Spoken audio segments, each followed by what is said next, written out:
안녕하세요. 포만원에서 PRG로 활동하고 있는 이상우입니다. 오늘은 트리즈 지문에 대해서 알아볼게요. 이게 예전에 어떤 강사의 오독으로 좀 논란이 됐었죠. 어, 이 지문이 들어가기 전에 이 지문에서 쓸 간단한 태도를 정리하고 들어갈게요.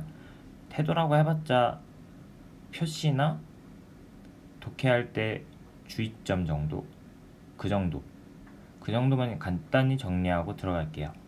일단 용어나 그런 잘 모르는 단어가 나왔을 때는 네모를 치는 게 괜찮아요. 네모를 치는 게 왜 괜찮냐면, 일단 어차피 모르는 단어가 나왔다는 건 어차피 질문을 할 거예요. 평가원에서 질문을 할 거기 때문에 그 질문이 나왔을 때 그 키워드를 딱딱딱딱 찾아가기가 좋아요. 그렇기 때문에 표시를 하는 것이고, 그 이상의 의미는 딱히 없어요. 의미는 딱히 없지만 그게 굉장히 중요합니다. 뭐 진짜 지문을 통째로 암기할 두뇌를 갖지 않고 있는 이상 매우 중요하다고 볼 수 있어요. 그리고 여기서는 그렇게 중요하지 않을 수 있는데, 인물이 나오면 동그라미 치는 습관을 가지는 게 좋아요. 현대소설을 읽을 때든 고전소설을 읽을 때든 독서 지문을 읽을 때든. 왜냐면 특히 인문 지문의 경우에는 이렇게 사람마다 견해가 다르고 그거에 대해서 공통점과 차이점을 묻는 질문도 잘 나오기 때문에 인문 지문 등에서 중요하고요. 뭐 여기에서는 인물이 한 명밖에 결과적으로 안 나오고 그렇기 때문에 이 지문에서는 별로 중요하지 않아요. 그렇지만 우리는 어떤 지문을 풀든 공통적으로 가져야 될 필요는 있어요. 왜냐하면 우리가 이 지문을 이미 봤기 때문에 인물을 표시하는 것이 별로 중요하지 않다고 느낄 수 있지만, 항상 지문을 읽을 때는 처음 봤다고 가정하고 풀어나가야 돼요. 지문 분석할 때도 마찬가지지만 문제 분석할 때도 마찬가지예요. 모든 선지를 근거를 찾아가면서 기출 분석을 하는 것. 기출은 익숙해졌을 때부터 시작입니다. 이렇게 간단히 설명하고 이제 지문을 들어가겠습니다. 발명의 일원으로 알려진 트리즈. 네모 한번 칠게요. 트리즈는 창의적 문제 해결을 위한 이론으로서 구소련의 겐리 알츠슐러, 동그라미 칠게요,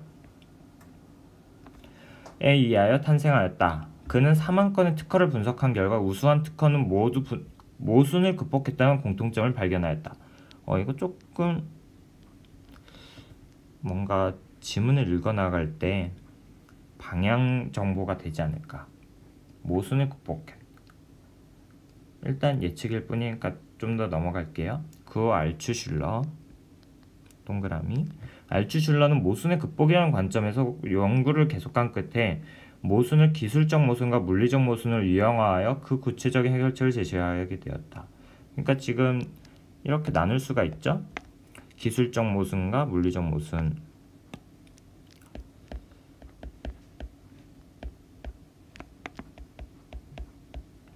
구조도를 매우 무시하는 선생님이 계시는데, 이렇게 구조도를 그린다는 게 결과적으로는 나중엔 뇌 속에서 하는 거거든요. 이렇게 표시를 하지 않아도 이게 나중에 이렇게 손으로 표현을 안 할 뿐이지 결국 뇌 속에서는 하게 되는 거예요. 그렇기 때문에 구조도를 무시하는 거는 왜 무시하는지 이해가 안 가네요. 자기만의 독해 방법이 중요하다고 강조하기 위해 타 강사를 깎아내려고 하는 상술이지 않을까, 저는 그렇게 생각합니다. 그러면 이제 들어갈게요.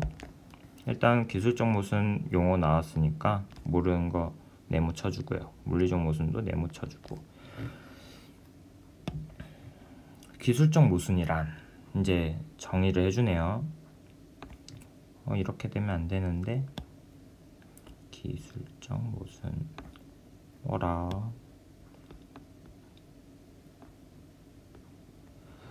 이러한 두 개의 기술적 변수의 값이 서로 충돌하는 것이다. 그렇대요. 가령 이제 예시가 나오나봐요. 비행기의 속도를 높이려면 출력이 높은 엔진을 장착해야 한다. 출력이 높은 엔진, 일단 하나의 변수가 나온 것 같아요. 출력이 높은 엔진을 장착해야 한다. 그런데 출력을 높이려면 엔진이 커져야 하고 그에 따라 엔진은 무거워진다. 결국 출력이 높은 엔진을 장착하면 비행기의 무게가 증가하여 속도는 떨어지게 된다. 지금 속도를 높이려고 그런 거잖아요. 속도를 높이려고 그러는 건데 출력이 높은 엔진을 장착해야 된대요. 그것까진 좋아요. 근데 출력을 높이려고 부피를 증가시키다 보면 밀도가 비슷하다는 가정하에 엔진은 무거워진대요. 그러면 결국 출력이 높은 엔진을 장착하게 되면 비행기의 무게가 증가한대요. 그러니까 즉 엔진이 무거워지는 게 문제죠. 그러면 즉 그렇다고 가벼운 엔진을 장착하면 출력의 한계 때문에 속도를 증가시키기 어렵대요. 즉 속도를 증가시키려면 가벼운 엔진을 장착해서 비행기의 무게를 줄여야 하는데 엔진을 가볍게 하면 그 출력이 떨어진대요. 근데 또 속도를 높이려면 출력이 높은 엔진을 장착해야 되죠. 지금 비행기에서는 두 개의 기술적 변수의 값이라는 게 결국 출력이 높은 엔진과 가벼운 엔진이 될 수 있어요. 그러면 이런 거는 동그라미를 치든 자기만의 표시 방법을 합시다.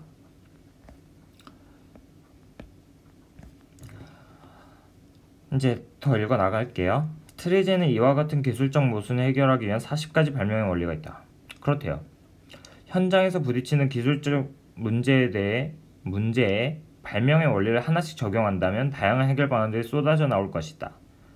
그렇대요.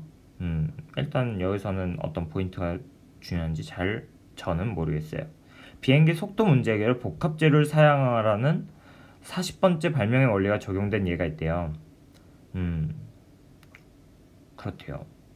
아직은 잘 모르겠어요. 당시 B1 폭격기의 무게를 줄여달라는 정부 요청을 받은 항공기 제작 회사는 이런 카톡이 올렸네요. 잠시만요. 이러면 안 되는데 계속 할게요. 트리제는 이거 읽었죠? 죄송해요. 당시 B1 폭격기의 무게를 줄여달라는 정부의 요청을 받은 항공기 제작 회사는 금속 재료 대신 에폭시 계열의 플라스틱 복합 재료로 비행기의 날개를 만들어 폭격기 전체 무게의 15%를 줄였으며 비용도 절감하였대요. 이렇게 무게가 줄면 동일한 엔진으로도 속도를 향상시킬 수 있게 된다. 즉 지금 동일한 엔진이라는 것은 즉 출력이 높은 엔진을 유지한다는 걸 강조하기 위한 거고, 무게가 줄면 이거는 가벼운 엔진을 적용한 것은 아니죠. 그렇기 때문에 근본적인 해결 방안이라고는 볼 수 없어요. 그렇기 때문에 사실 좀 더 다른 예시가 나왔으면 좋았지 않았을까 저는 개인적으로 생각합니다. 개인적으로 생각하지만 근본적인 해결은 아니지만 결국 해결은 맞으니까 일단 넘어갑시다. 그리고 이제 다음 문단을 넘어갈게요. 한편이라는 소진 중요하죠. 이 표지는 중요하죠.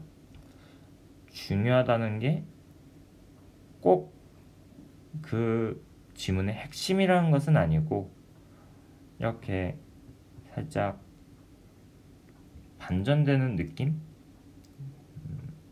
지문에서 다음 지문 넘어갈 때 포인트를 제시해주기 위한 표지, 이 정도만 일단 설명하고 넘어갈게요. 물리적 모순이란 하나의 변수가 서로 다른 값을 동시에 가져야 하는 것이다. 예컨대 예시를 들어주나봐요. 비행기는 이착륙 시에 바퀴가 반드시 있어야지만 비행 중에는 공기의 저항을 최소화하기 위해 바퀴가 없어야 하는 모순을 갖는데요. 이런 있어야 하는데 없어야 한대요. 이게 즉 물리적 모순의 예시겠네요. 그럼 비행 중에도 바퀴가 동체에 그대로 붙어있는 초창기 비행기의 모습을 떠올릴 수 있는데 초창기의 비행기에는 비행기가 바퀴가 동체에 그대로 붙어있는 비행기의 모습을 떠올릴 수 있대요. 그래요. 오늘날 초음속 비행기에서 동체의 바퀴는 엄청난 공기 저항을 유발하여 치명적인 사고를 불러일 수 있으므로 비행 중에는 반드시 없어져야 한다. 그렇대요. 초음속 비행기에서는 엄청난 공기 저항을 유발한대요. 초음속이라는 게 속도가 빠르다는 걸 몰라도 엄청난 공기 저항을 유발한다고 제시해줬으니까 뭐 초음속이라는 단어를 설령 모른다고 해도 크게 문제되진 않아요. 일단 그러면 여기서 봐야 되는 포인트는 초창기 비행기에서는 살짝 추론이라고 할 수 있어요. 이 부분은 초창기 비행기는 이제 속도가 느리잖아요. 느리기 때문에 공기 저항을 덜 받기 때문에 바퀴가 없어져야 하는 변수를 그 필요성을 덜 느낀 거죠. 하지만 초음속 비행기에서는 엄청난 공기 저항을 유발해 치명적인 사고를 불러일으킬 수 있으므로 바퀴가 없어야 한다는 그 값을 가져야 하는 필요성을 매우 높게 느끼게 된 거죠. 그렇기 때문에 이거는 심화라고 부를 수 있어요. 간혹 어떤 강사가 이걸 초창기 비행기는 붙어 있으니까 문제고 초음속 비행기는 없어져야 하니까 결국 없어졌지 않았을까 하면서 해결 방안이라고 보는데, 그건 이렇게 보면 안 돼요. 일단 결과적으로 말하자면, 만약 그게 포인트였다면 지문을 이렇게 문제를 출제했을 것이고, 이게 출제되지 않은 거 가지고 얘기하는 것도 참 뒷북이긴 합니다만,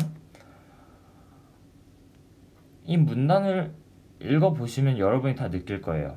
만약 이 영상을 보시고도 이문점이 남으신다면 따로 질문하셔도 좋습니다.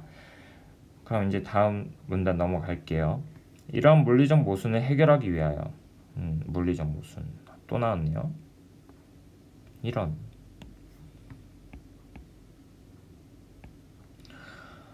알츠슐러 시간에 의한 분리 등 몇 가지의 원리를 제안하였다. 해결책이네요. 해결책은 중요하니까 밑줄을 쳐야죠. 시간에 의한 분리를 설명하기 위해 앞에서 예로 든 비행기 바퀴의 문제를 생각해보자. 우선 이륙하기 위하여 비행기는 바퀴로 활주로를 달린다. 비행기가 완전히 이륙하면 바퀴를 동체에 접어넣어 비행 중에 공기 저항을 받지 않도록 함으로써 이 문제는 해결된다. 시간에 의한 분리, 이 부분은 설명 안 해도 괜찮겠죠? 그렇다면 이러한 기술적 모순과 물리적 모순을 누구나 쉽게 알아내고 쉽게 풀어낼 수 있을까? 안타깝지만 그렇게 하려면 상당한 훈련과 경험이 있어야 한다. 현장에서 기술자가 우선적으로 인지할 수 있는 것은 대부분 기술적 모순이다. 그렇군요. 기술적 모순은 대부분 인지할 수 있대요. 왜 이럴까요? 그런데 기술적 모순을 면밀히 분석해보면 물리적 모순이 문제의 핵심에 자리 잡고 있는 경우가 많다. 이 지문 내에서 핵심이라는 단어가 나왔다는 것은, 물론 이 지문 내에서 기술적 모순과 물리적 모순에 대해서 설명하고 있는 지문 내에서 중요하다고 해서 우리에게 중요하지 않다고 생각할 수 있는데, 결국 지문에서 중요하다고 다루고, 예를 들어 어떤 A라는 사람에게 이 문제는 매우 중요하다고 했다고 치면 그 A라는 사람에게만 중요한 것이 아니라 이 문제를 풀고 있는 우리에게도 중요한 것이에요. 물론 여기에서는 사람에 대한 예시가 안 나와서 이거에 대해 필요성을 못 느낄 수도 있는데, 우리는 중요한 것만 표시하고 넘어가야 돼요. 왜냐면 지문이 길어졌기 때문에 일일이 다 밑줄을 치다가는 그건 밑줄 치는 의미가 없고 오히려 긴 지문을 읽는데 독해에만 방해가 될 뿐이에요. 가독성이 떨어져서. 그런데 이제 이거는 중요하죠. 그러니까 밑줄을 쳐야 돼요. 문제 핵심에 자리 잡고 있는 경우가 많다. 따라서 기술적 모순의 해결도 의미가 있지만 바탕에 깔린 물리적 모순을 찾아내서 해결하는 것이 문제를 근본적으로 해결하는 일이다. 근본적으로 해결하는 일이다. 중요하죠. 물리적 모순을 찾아서 해결하는 것이 문제를 근본적으로 해결하는 길이다. 이렇게 표지가 나왔고, 또 문제의 핵심에 자리 잡고 있는 경우가 많다. 이렇게 표지가 나와 있잖아요. 이렇게 핵심, 근본적으로, 이게 물리적 모순을 해결하는 사람에게 중요하다는 거잖아요. 그건 즉 물리적 모순을 해결하는 지문에 대해서 읽고 있는 우리에게도 중요한 것이에요. 이 정도까지만 하고 저는 마치도록 하겠습니다. 부족한 첫 강의 들어주셔서 감사하고요. 이만 PRG 이상우였습니다.